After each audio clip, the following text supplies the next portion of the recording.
Tasty से हमारे पकोड़े। यकीन जाने बच्चे तो बच्चे, बड़े भी बहुत शौक से खाने वाले हैं। बहुत मज़ेदार से ये आलू के पकोड़े आपने ज़रूर बनाने हैं, खाने हैं, मुझे ज़रूर बताना है। अगर आपको मेरी रेसिपी पसंद है तो चलते हैं ये क्रिस्पी से टेस्टी से फिंगर चिप्स के बनाते हैं पकोड़े। आज की रेसिपी बहुत शानदार बनने वाली है, बहुत ईजी है। इसे सेव करने का भी तरीका बताएंगे, इसे सेव कैसे किया जाता है और कैसे इनको ईजिली 1-1.5 हफ्ता तक फ्रीज़र में हम फ्रोज़न कर सकते हैं। ठीक है, तो अगर पसंद है रेसिपी तो फिर चलते हैं रेसिपी की तरफ।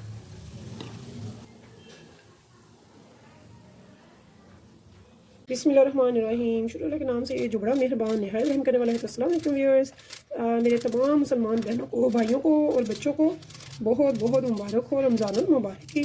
तो मज़े की ईजी आसान और कोशिश होगी लो कॉस्ट बनाऊँगी मैं रेसिपियाँ आपके लिए।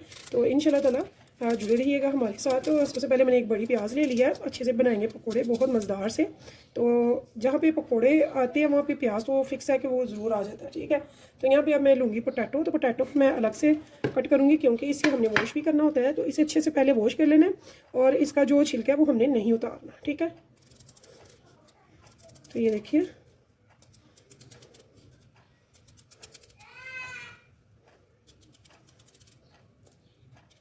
ठीक है। तो यहाँ पे देखिए जी, ऐसे हम आलू को अच्छे से कट करेंगे। और ये 2 मैंने आलू लिए हैं, बड़े साइज़ किया। तो इनको कट करने के बाद मैंने क्या करना है, मैंने इनको इस बार धो लेना है। अगर हम छिलके के साथ कट करते हैं ना तो इससे ये फ़ायदा होता है कि ये बहुत ज़्यादा पानी नहीं छोड़ते हैं। तो मैं इनका छिलका नहीं उतारा, लेकिन इनको अच्छे से वॉश पहले कर लिया था ताकि मिट्टी वगैरह सब अच्छे से धुल जाए कलमा पाक पढ़ के। तो ऐसे ही मैं आलू अब अच्छे से कट कर लूँगी दोनों और इनको 1-2 पानी से निकाल लूँगी। तो फिर मिलते हैं आगे। ये मैंने बड़े डाल दिया है बड़े बोल में, और ये आलू को मैंने 1-2 पानी धो लिया। तो ये आप देख सकते हैं। ठीक है, इसके बाद इसमें ये जो एक बड़ी प्याज कट की थी वो डाल देंगे। यहाँ पे मैंने पालक इसमें डाल दी, तकरीबन 1 पाव के करीब है, लेकिन 1 पाव से थोड़ी सी कम है। नीचे मैंने ले लिया। अगर ज़्यादा तीखा पसंद करते हैं आप ज़्यादा भी खा सकते हैं। तो अगर बच्चे हैं खाने वाले साथ तो फिर थोड़ा सा हाथ हल्का रख लें। ठीक है,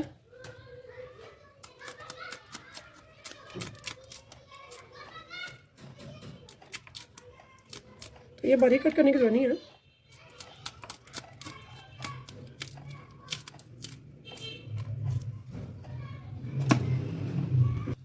तो यहाँ पे 1 टेबल स्पून मैंने ले लिया है अनारदाना, टेबल स्पून। यहाँ पे थोड़ा सा ज़्यादा, यानी कि 1.5। ठीक है, सूखा धनिया पाउडर 2 टेबल स्पून भर के,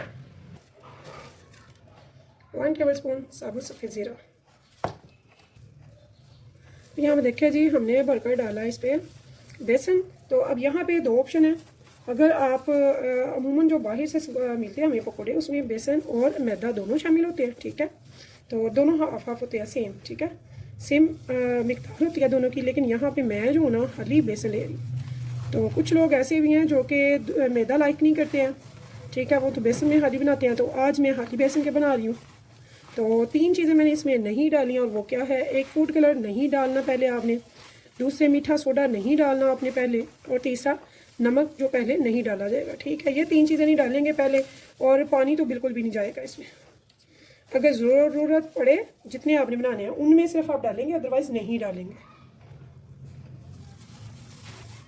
तो ऐसे ही आप अंदाजे से जितना आपका बेसन का चाहिए, यानी कि मेज़ा, उतना बेसन इसमें जाएगा। इसे आप अच्छे से मिक्स करते जाएंगे ताकि ये सारी चीज़ें अच्छे से मिक्स हों। बर्तन आप खुला लेंगे मुंह वाला, चाहे कोई परात ले लें, बड़ी ट्रे ले लें, या कोई बड़ा अगर आपके पास है ऐसे बोल तो वो ले लें। तो जितना आपने बनाना है उतना बना लें, बनाकर तो इनको सेव कर लें।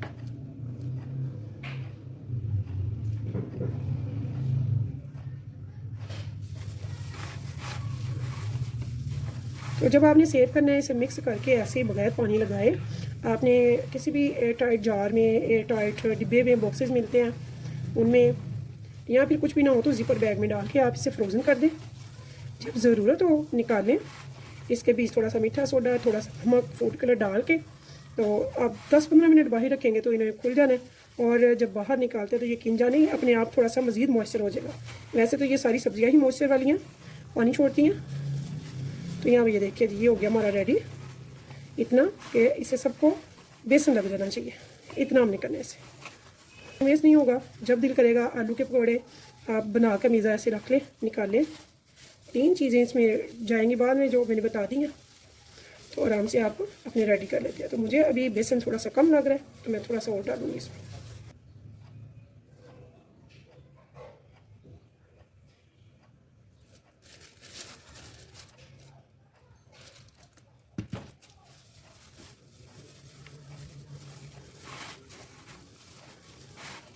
तो आपने ये अंदाज़ा कर लेना है कि ये सारी चीज़ों पे अच्छे से बेसन चढ़ जाए, यानी कि ये सारी चीज़ें कवर हो जाए बेसन में। ना बहुत ज़्यादा बेसन होगा और ना ही कम, बिल्कुल वो राइट होगा, बिल्कुल ठीक होगा, इतना ही हमें चाहिए।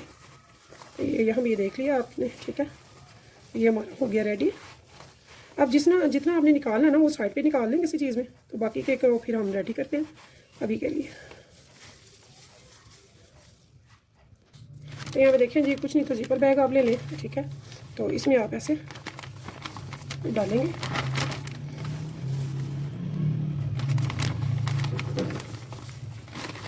जो कि एक्स्ट्रा है, तो जो आपने बनाने हैं उतने आप हमेशा छोड़ देंगे। तो इंशाल्लाह मैं सारा गाइड करूँगी अपनी तमाम बहनों को, बेटियों को। इंशाल्लाह ताला आप खुद बनाएंगी बहुत ज़बरदस्त से पकौड़े घर पे सेव करके, एकदम से आपको मेहनत भी ना करनी पड़े। तो इससे ये होता है कि अगर आपके घर गैदरिंग रहती है और अचानक से मेहमान भी आ जाते हैं, तो आप ये चीज़ें बना के रखते हैं, तो फ़ौरन से इफ्तारी में 5-6 डिशें तो ऐसी बन जाती हैं। तो यहाँ पर ये देखिए, इसकी एयर निकाल देंगे हम ताकि इसमें हवा ना भरी जाए। इसको मैंने कर दिया बंद और अब इसे मैं रख दूँगी फ्रीज़र में, ठीक है। और अब इसको क्या करना है वो मैं अब आपको बताती हूँ।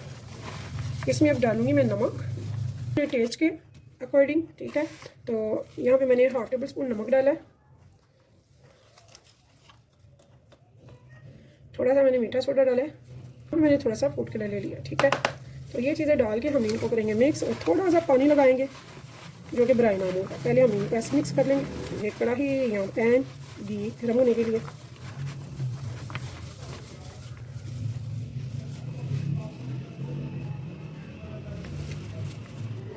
तो आप देख सकते हैं मैंने चूल्हे पर पानी डाला है थोड़ा सा, 1 मिनट, ठीक है। अब इसको ये रेडी है फ्राई होने के लिए। तो यहाँ पे देखिए जी, घी हो गया गर्म, तो इसमें हम आराम से ना अपने पकौड़े डालते जाएंगे।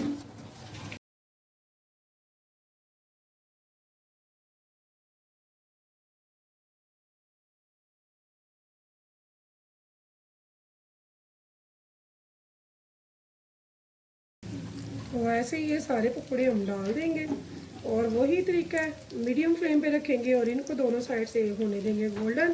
तो अगर आपको पसंद है मेरी रेसिपी तो प्लीज़, कई बार अगर आप मेरे चैनल पे नए हैं तो प्लीज़ मेरे चैनल को सब्सक्राइब कीजिएगा, लाइक कीजिएगा और कीजिएगा शेयर अपने फैमिली फ्रेंड्स के साथ। इंशाल्लाह ताला फिर मिलेंगे नेक्स्ट टाइम नेक्स्ट रेसिपी के साथ। तब तक के लिए मुझे दीजिए इजाज़त। तो इंशाल्लाह ताला मैं आपके लिए अच्छी अच्छी रेसिपीज़ लेकर आती रहूँगी। अल्लाह हाफिज़।